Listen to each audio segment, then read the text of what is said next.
Yes, and here is your stem.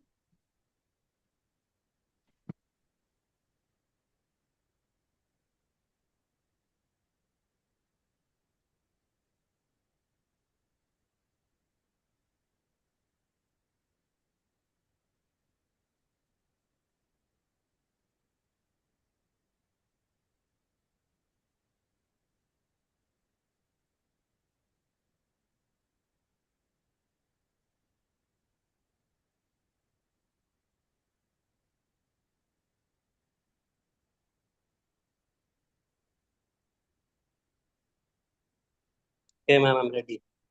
Okay.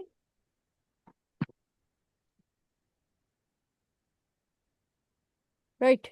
If you have read and understood, considering it surgical pathology station, please tell me, what do you understand by the term signet cell carcinoma?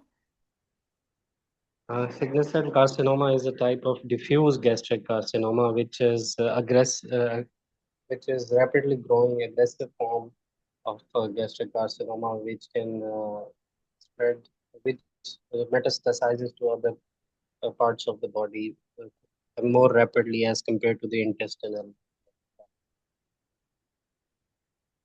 Okay. How would you classify the carcinomas of the stomach?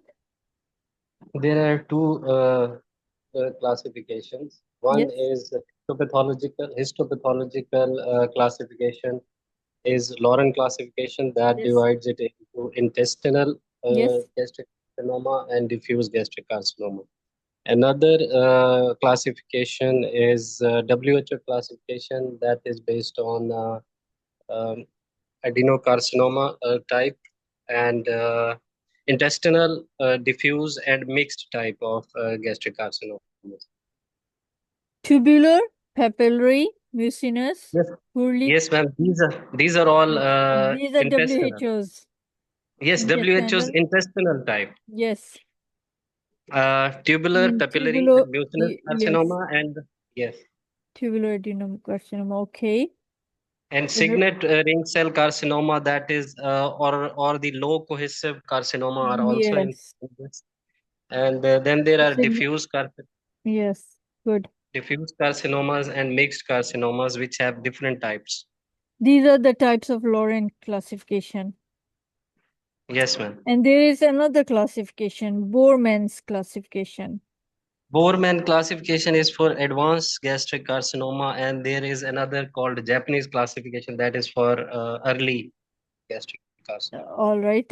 This is Borman's is for macroscopic appearance of the lesion. Yes, That ma'am. could be polypoid, Polypoid, fungating. Yes. polypoid, ulcerating or infiltrating, and the fourth is diffuse infiltrating or Fungating. Fungating one. line. Right.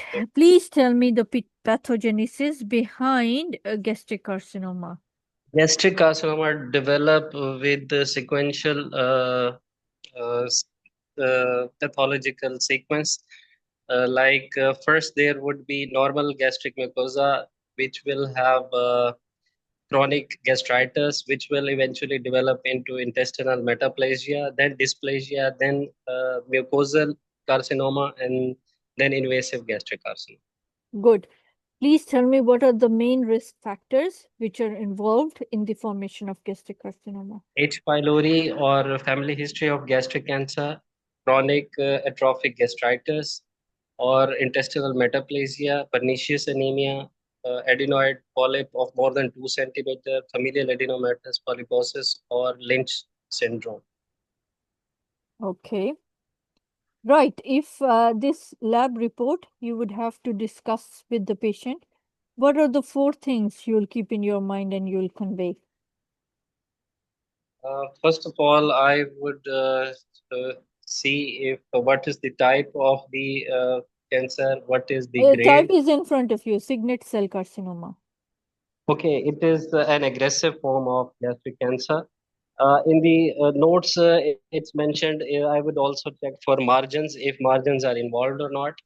So if the margins are involved, I would tell the patient that patient have an aggressive form of cancer.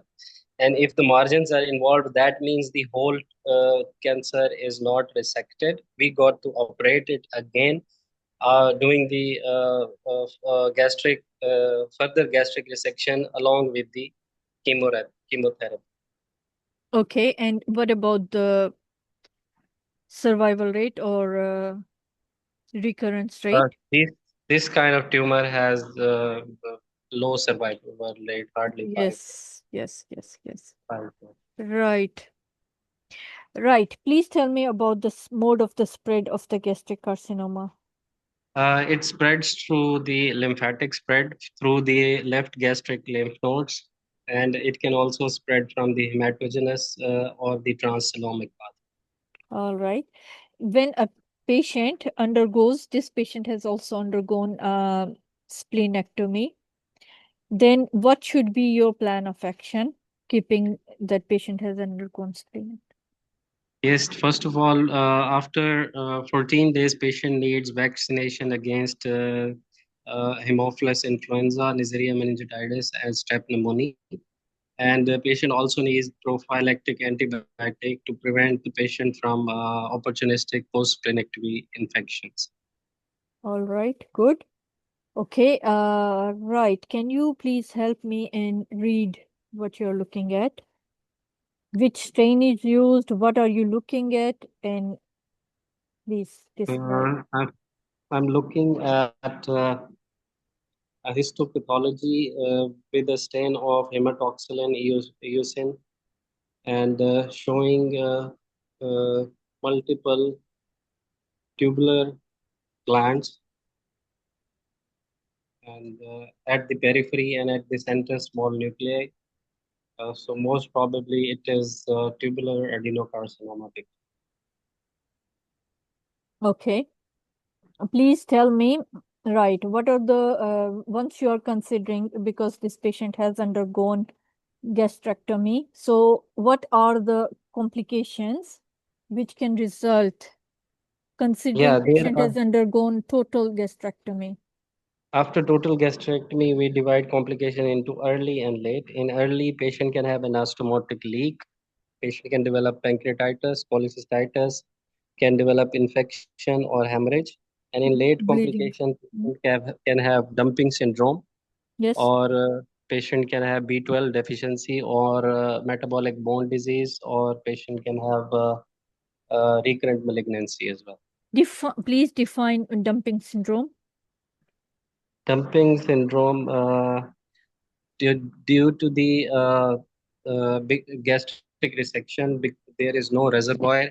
The rapid passage of the hyperosmotic food causes some symptoms in the patient. In the early dumping syndrome, there is hyperosmotic food that causes the intravascular blood fluid to shift into the gastric intestinal lumen, causing some vasomotor and abdominal symptoms like abdominal pain, colicky abdominal pain, Okay. hypertension, tachycardia, and diarrhea. Right. And in Yes, this dumping syndrome is further classified as early dumping syndrome and then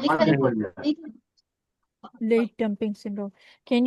Would you be able to define late dumping syndrome? yes, late dumping syndrome due to the hyperosmotic carbohydrate that gets absorbed into the small intestine, Yes. causing the glucose to rise and causing increased secretion of the insulin. Yes. That causes reflux hypoglycemia, and patient can develop sweating Good.